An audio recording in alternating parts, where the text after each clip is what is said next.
Hey, good afternoon. I'm Heather Sullivan, your host of Sullivan Smart Sense. Thanks so much for being with us. Really appreciate you joining us.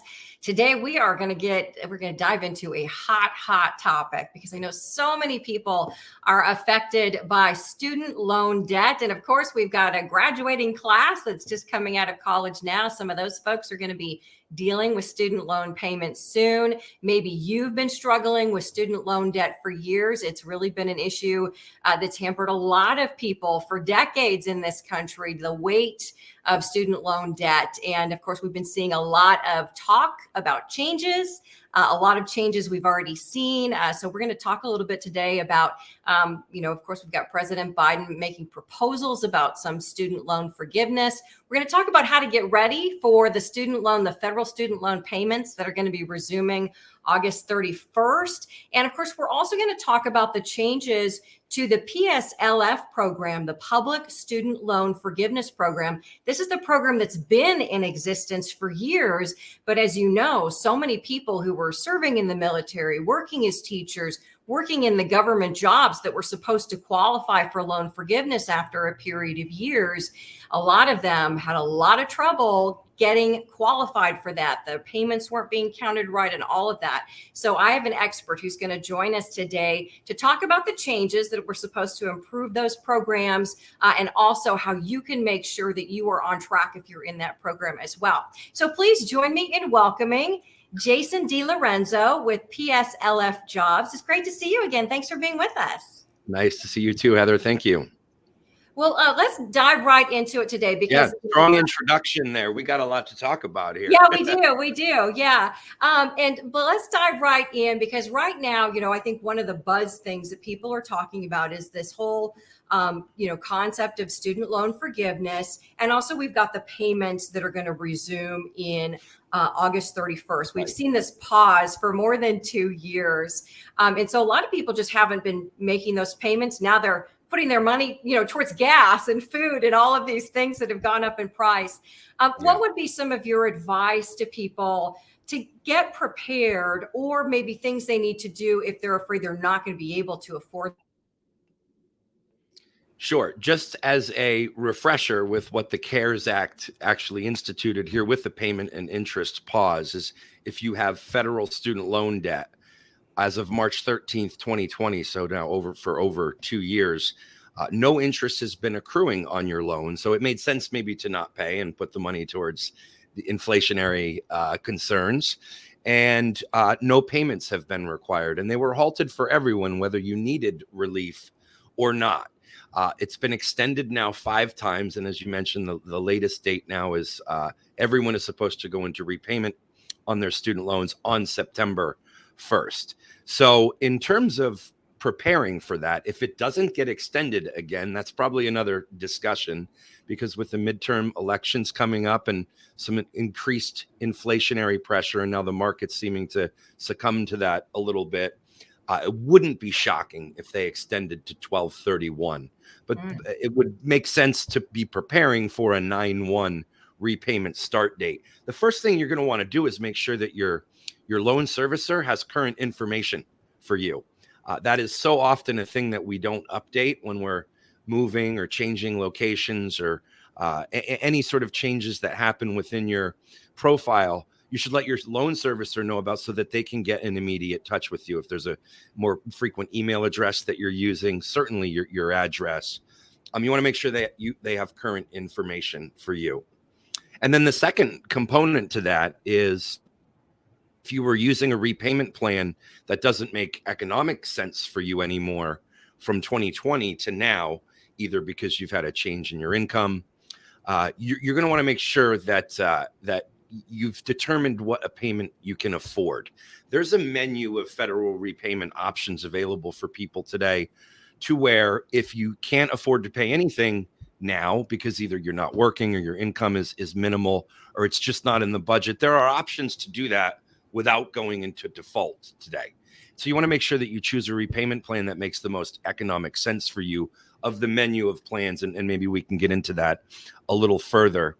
And then if you are ready to go back into repayment, which let's face it, a lot of people are are ready to, if you have high interest rates on this debt and you can afford to go back into repayment, and now the interest is going to start accruing again, pick a repayment plan and get rid of this debt, particularly if it has higher interest rates, like grad students tend to have 6 and 7% debt. Aggressively pay it down and potentially even consider refinancing to lower the rate, because once the interest rate goes away for the CARES Act, that could be, there could be an opportunity still to lower the interest rate if you're ready to go back into repayment. Yeah, you mentioned loan servicers, and about 6 months ago, there was a change to a number of the loan servicers. That's right. The Department of Education, changed who their contracts with. What are you hearing from borrowers? Are they finding their servicers?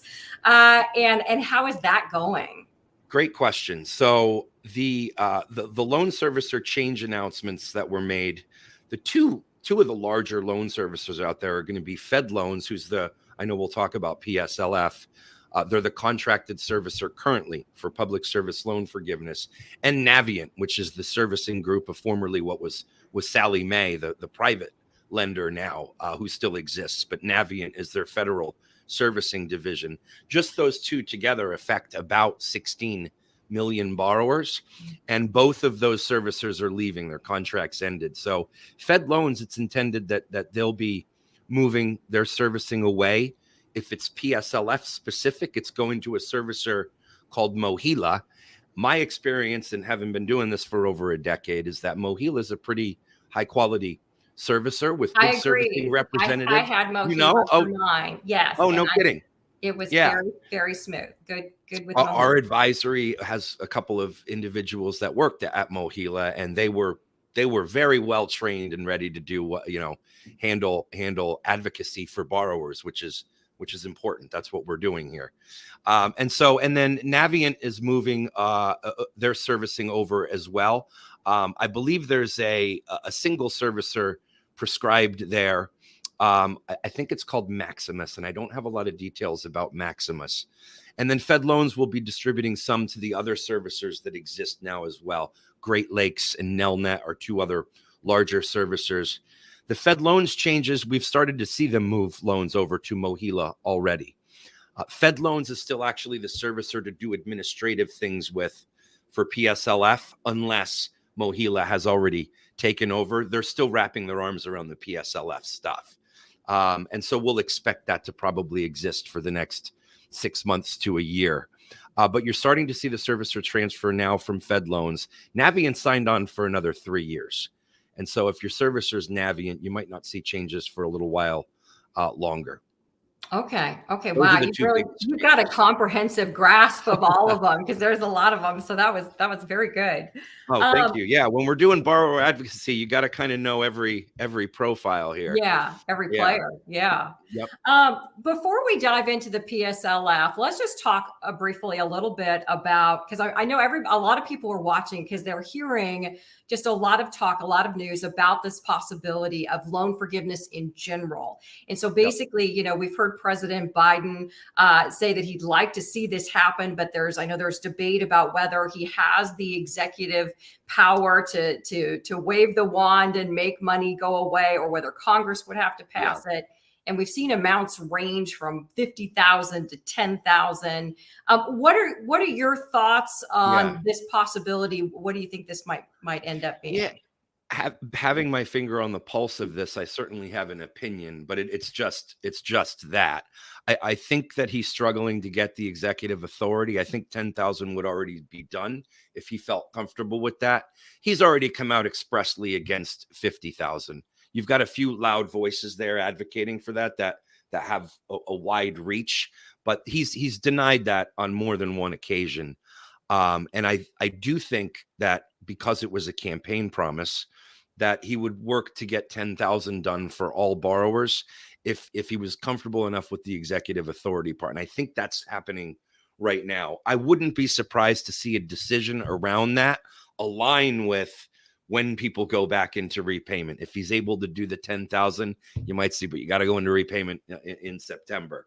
Otherwise, if that becomes more of a challenge, particularly with the economy the way it is right now, if this persists through the summer into the fall, you could see an extension out to 12/31 past the midterm elections and maybe a decision later. But I think he wants to get that broad cancellation decision done pretty soon here. The last I checked was 2 weeks ago, and it was a 2-week expiration date on wanting to have the answer. But the last I saw was struggle with the executive authority part.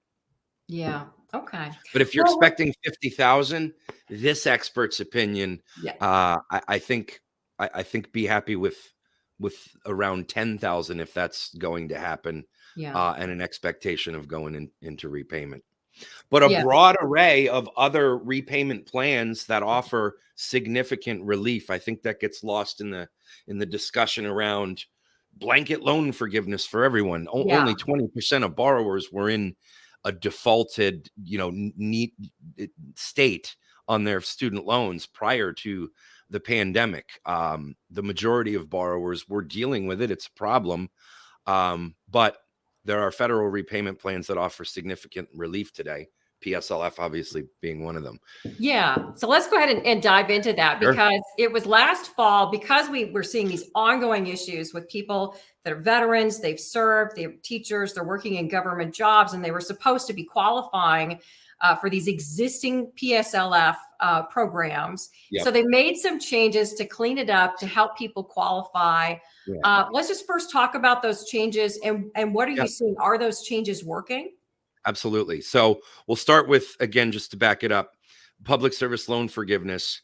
I always explain this very simply. It's not as simple as you've identified, and has clearly been the case for people early on navigating the program. But it has 3 simple requirements.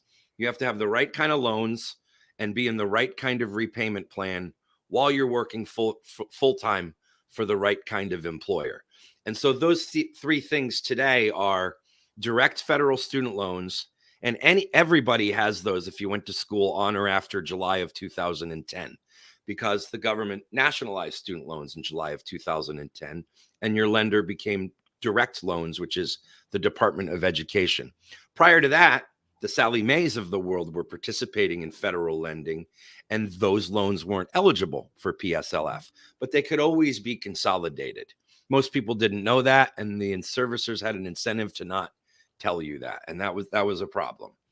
So the first part is the right kind of loans, and everybody that has those old loans can still qualify today if they have those loans. But prior to the overhaul that was announced, they were being told no. The second part is an eligible repayment plan. That's really any income-driven repayment plan, and the majority of borrowers have been using income-driven repayment plans in recent years. They've become increasingly popular and understood to provide relief and savings and interest subsidies and all of that. In more recent years, they've reached sort of a critical mass. But you have to be using an income-driven repayment plan on eligible loans to qualify for PSLF. And that will exist going forward.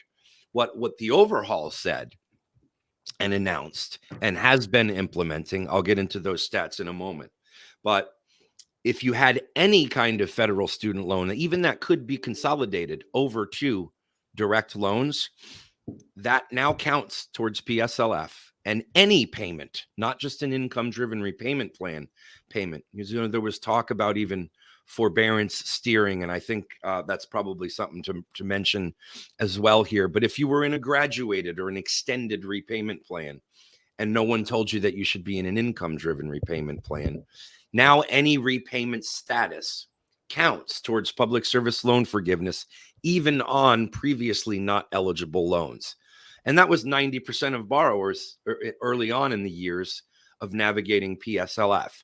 So the only risk that exists now and one is really there's no looking back point, is if you refinanced your federal student loans to a private loan because you were told no and previously, you can't go back and consolidate an already private loan. Hopefully you got a lower interest rate and you're on your way to success in eliminating your debt that way.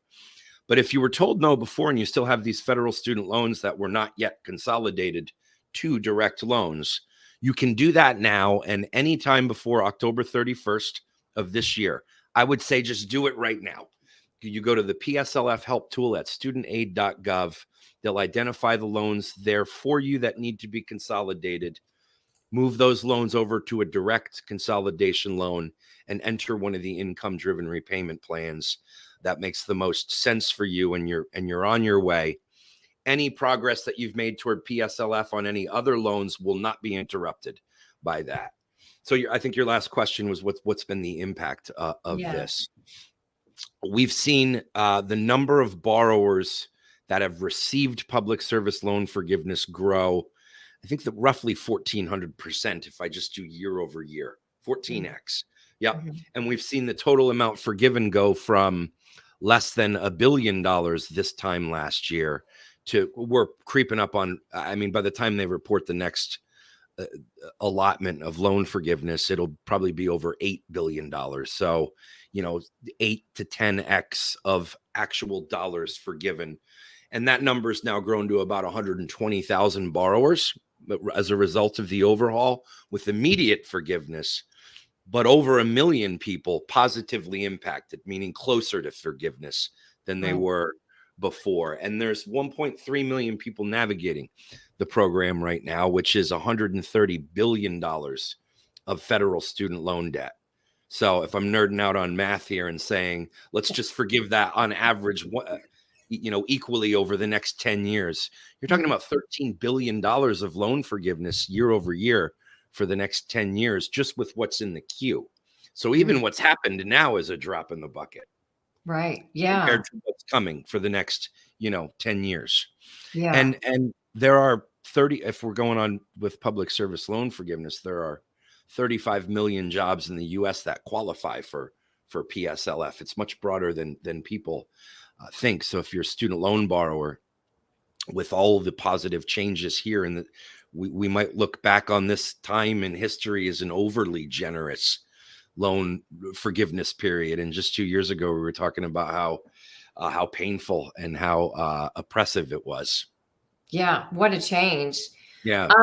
Before we get into the jobs that qualify, one of the things that they tried to correct in this last round of reforms was that they found that there was what was called forbearance steering.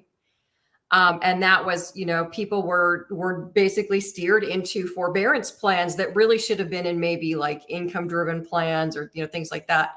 Are you seeing what kind of changes are you seeing from that, and how do you know if you were sort of steered to the wrong program?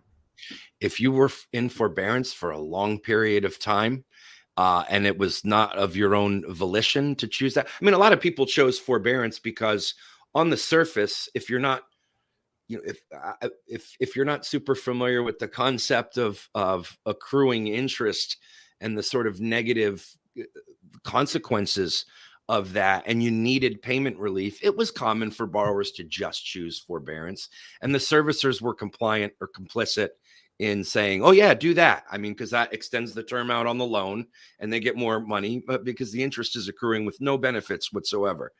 The change that was made specifically for people that spent long periods of time in forbearance, and this is, I believe they started counting this from 2009, which is when that practice became more rampant, is that if you spent a cumulative amount of 3 years in forbearance, then that time is now going to count towards public service loan forgiveness and also any income-driven repayment plan forgiveness. You don't have to work in a PSLF job to get federal loan forgiveness from the student loan programs that exist today. The income-driven plans can offer that.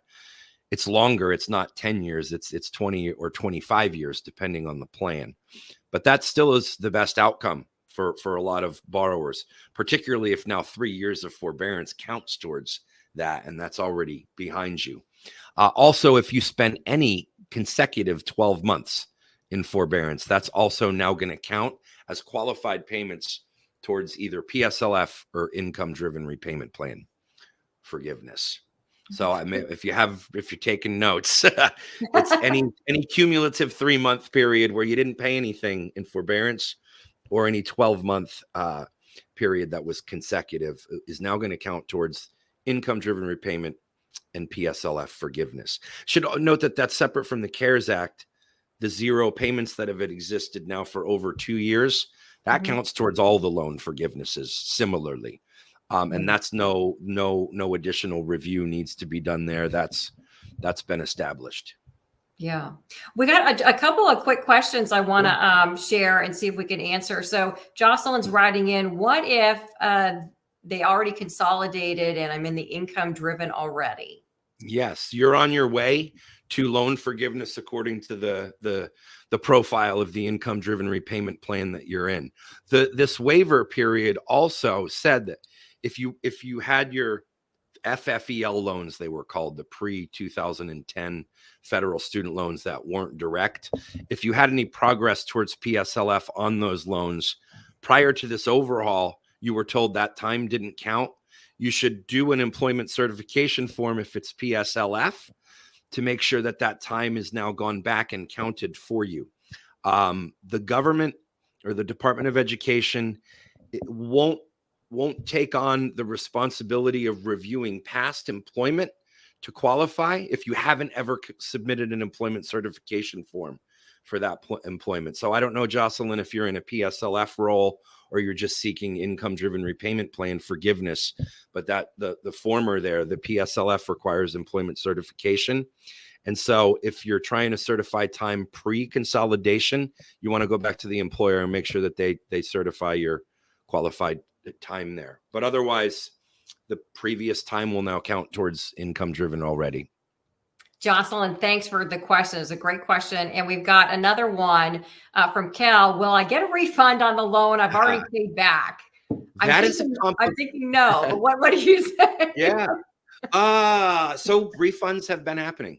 Yeah. Really? So let's say you made, because of having FFEL loans before, let's say you started the PSLF trajectory in 2008, but you didn't start accruing PSLF under the old program circumstances until 2011, right? And you made 2 or 3 years of payments on FFEL loans that would have qualified with the overhaul. You're technically entitled to a refund. You overpaid based on the circumstances of the overhaul. And there have been more than a fair number of borrowers who have received unsolicited refunds. And so now those circumstances, Cal, are complicated. I don't know exactly what your profile looks like, but we have been seeing refunds for people that overpaid when the overhaul was applied, and 6 years suddenly became 12 years. Wow. Okay. Great question. Thanks for asking that, Cal. We got another one who says, what if I'm currently working on my master's? Should I still apply? So if you're working on your master's, now I don't know with graduation time and all of that, presumably we understand that master's degrees are, when I work with teachers in schools or social workers in family and social services organizations, not uncommon to see debt levels of I think they say 23% of nonprofit employees have at least 90,000 of student loan debt. I've definitely seen profiles with 200,000 or more. While you're in school and accumulating debt, you're not able to meet the 3 requirements of public service loan forgiveness because you're in a loan deferment and you're not making payments, therefore, typically. And so you can't meet those 3 concurrent requirements. Once you're done with your master's and you remain in a qualifying environment, you'll start counting your 10 years right there immediately from when you graduate.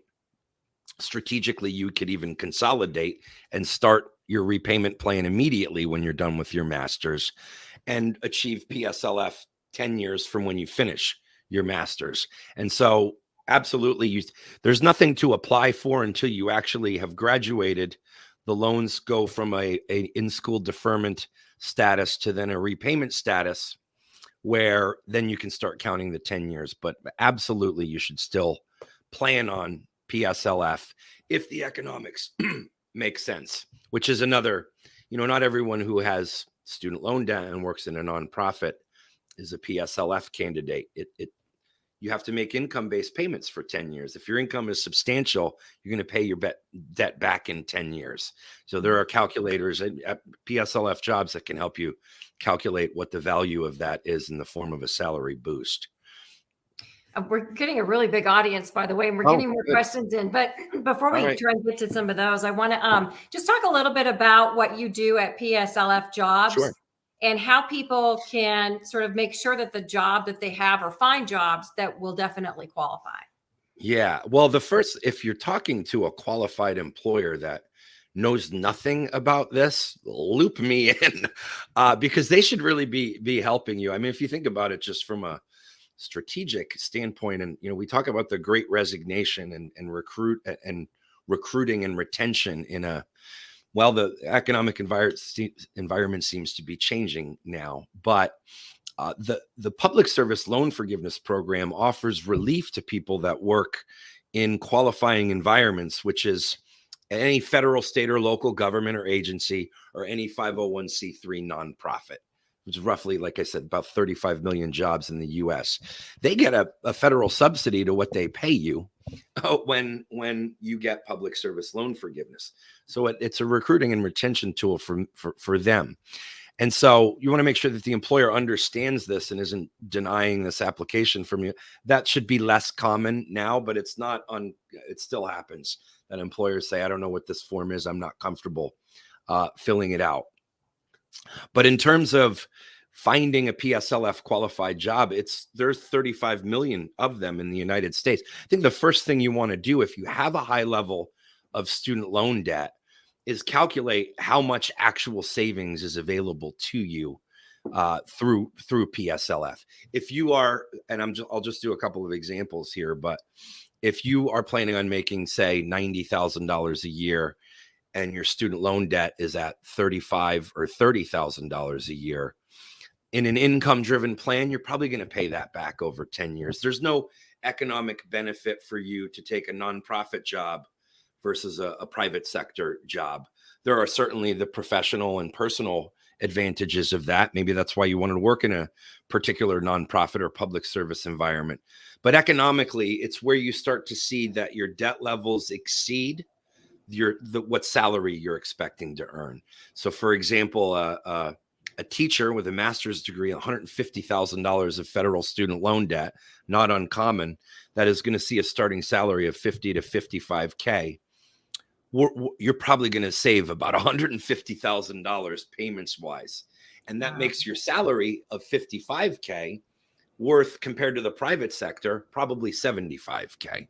So we have a calculator that will help people figure that out pretty quickly. And that's a first step, is figure out, can I get relief from PSLF? Or am I working in public service because that is a personal goal of mine?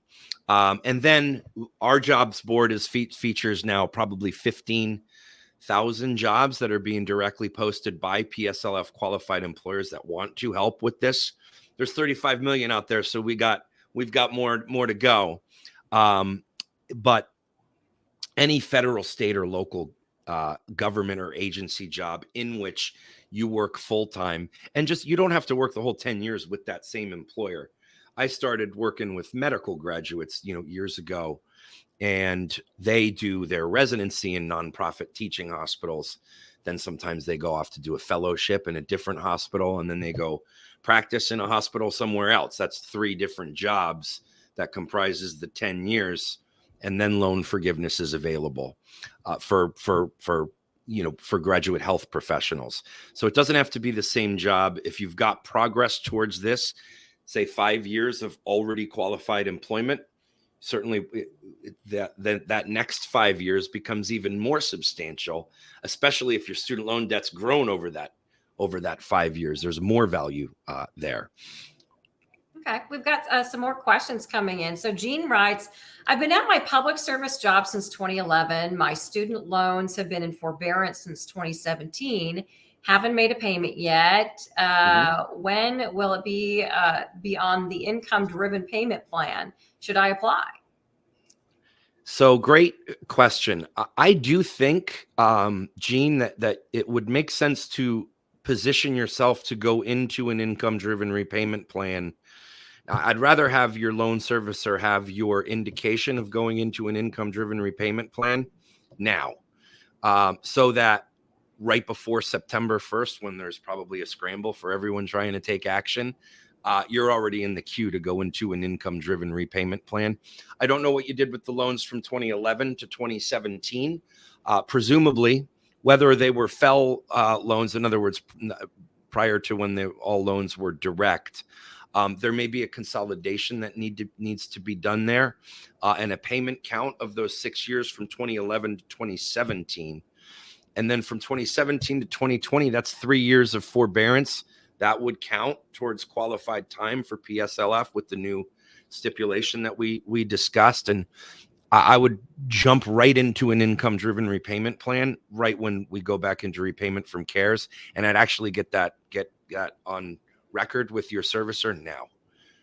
Okay. We're going to take one more question, and I know we've already gone longer than I promised we would go, but there's so much information you're sharing with us, so I appreciate that. But let's see if we can answer Janae's question. She says, so I'm a police officer for a school district with a master's degree. I've been out of undergrad since 2009 and grad since 2018. How would this benefit me? So the first thing you'd want to calculate is, based on my student loan debt and my income, is there savings available to me? And then if that's the case, that's how it would benefit you. And so if you've been in a repayment plan since you graduated from grad school, which I presume is where the majority of the debt came from, then you got 4 years towards public service loan forgiveness complete already, where at least for the last 2+ you didn't make any payments. There might be some savings available there. So for you, if you go to the jobs board on PSLF jobs, and there's under resources, it says, how do I qualify for PSLF? There's a quick calculator there that you would want to indicate that you've made 2 years of payments or 24 months of payments there. And that'll, based on your debt and salary, kind of give you a quick calculation. Okay. Listen, Jason, I want to thank you so much. I know you could go on for hours. You're such an amazing expert on all of this. So we'll definitely have to have you come back, because I know people just have lots of questions, and with so many things changing in this environment, hopefully we'll just continue to help people deal with the debt that they have, and be able to utilize some of the programs that are there that can help them. So thank you, Jason D Lorenzo with PSLFjobs.com. You could reach out to him there if you have anything further you'd like a little more help with. So we really appreciate you being with us. Thanks for having me, Heather. Take care. You bet. All right. And thank you so much for being with us. Again, also, you can go to studentaid.gov. That kind of is the comprehensive government site. Everything you need to know about whether you have loans, need different repayment plans, or if you want some more information about the PSLF, or just questions about any of the different kinds of loans that are out there. That's a good place to go. We will be back next week with another topic to help you save money. But if you have any questions on this or anything else in the meantime, please feel free to reach out to me. You can reach to me on Facebook at Heather Sullivan Fox 26. Just send me your questions and we'll try and get them answered. And we will see you back here next time with more ways to help you save